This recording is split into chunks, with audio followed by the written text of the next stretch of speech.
Not every leader or company gets it 100% right in a crisis, even if they have the best of intentions. So, how do you keep from messing up in a crisis? Stay tuned to find out.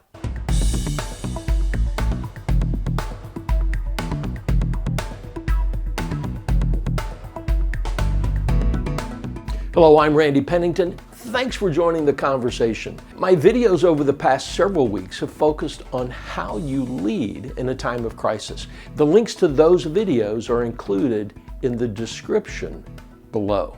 This week, we'll look at 4 examples of leaders and companies that have made some missteps in the COVID-19 crisis. So let's get to it. 1. You mess up when leaders don't help people feel safe or in control.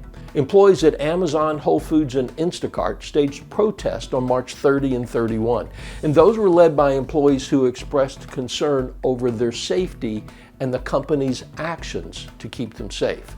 Likewise, the Washington Nurses Association filed a complaint against a hospital in Bellingham, Washington, and they also cited unsafe working conditions. And now there are reports that Trader Joe's employees in New York have complained about not feeling safe as well. Let's start with a logical assumption. There isn't a company or leader anywhere saying, let's purposely put our associates at risk to save a few bucks on personal protective equipment. I feel for the frontline leaders in every business that's still operating during the COVID-19 crisis. They're doing the best that they can to balance supporting their team, keeping the business running, dealing with customers who are on edge, and managing their own emotions and fears for personal safety. But when employee concerns escalate to the point where people feel the need to protest or file a complaint, something is going on. Now, it's plausible that employees or unions are hijacking the crisis for their own purposes. The more likely culprit is a gap in communication or in the overall working relationship. The goal is clear if you're leading in this situation. Help people feel heard and understood, and then make them comfortable with being as safe as they can in the situation. That could include allowing employees to stay home, and as testing becomes more effective, checking coworkers and perhaps even customers every day. And you're going to have to listen. It's going to take longer, and it will probably be frustrating. 2. Not effectively communicating the reasons for your actions. Hobby Lobby finally closed all of its stores, and in the process furloughed a large number of corporate and distribution center staff after weeks of taking heat for remaining open. And in doing that, the company suspended the use of emergency leave and paid time off benefits. I saw several stories chastising Hobby Lobby's decision because on the surface, it appeared to be corporate greed that was inconsistent with the brand image the company had worked very hard to cultivate. It turns out there was more to this story than meets the eye. Hobby Lobby did agree to keep medical, dental, life, and long-term disability benefits in place for employees while furloughed through at least May 1. By taking the action it did, Hobby Lobby made it possible for employees to apply for unemployment pay and receive more help quicker. So the misstep here wasn't in the action necessarily as much as it was the communication. Hobby Lobby, I think, had a positive or at least neutral story to tell about this aspect of its store closings. The problem was that the rest of the story about why they pursued their chosen course of action didn't start appearing until the day after their announced closures and furloughs. 3. Not balancing your head and heart in decisions.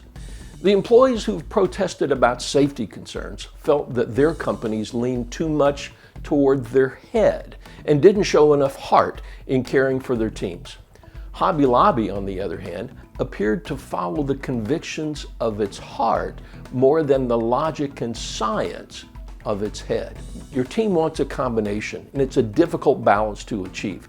That's why you must actively seek information that challenges your perceptions and beliefs.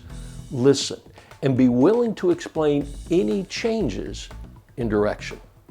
And 4, just being a cold, arrogant jerk. Several news sites have covered the actions of the micromobility company Bird. And according to the reports, the company sent webinar invitations to its staff with the generic title of COVID-19 Update.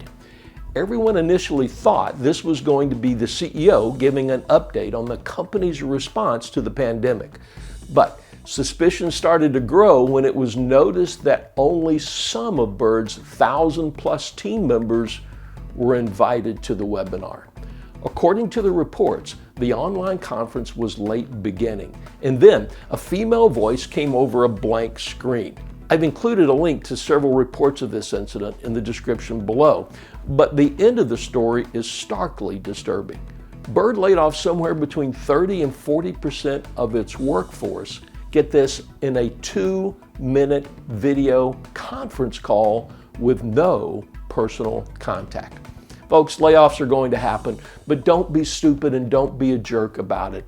The long-term cost to your reputation and ability to recruit top talent will suffer. That's it for now. I'll be back next week with more ideas you can use to build the business you need to deliver the results you want. Make sure to hit the subscribe button and ring the bell to never miss new content just as soon as it's released. Also, please share this with your friends and other leaders in your organization. Give us a like and comment with your ideas and questions. I appreciate it. Remember, the heroes in every marketplace are known by their results, and leaders are known by their ability to positively influence others. Now is the time to lead. I'll see you soon.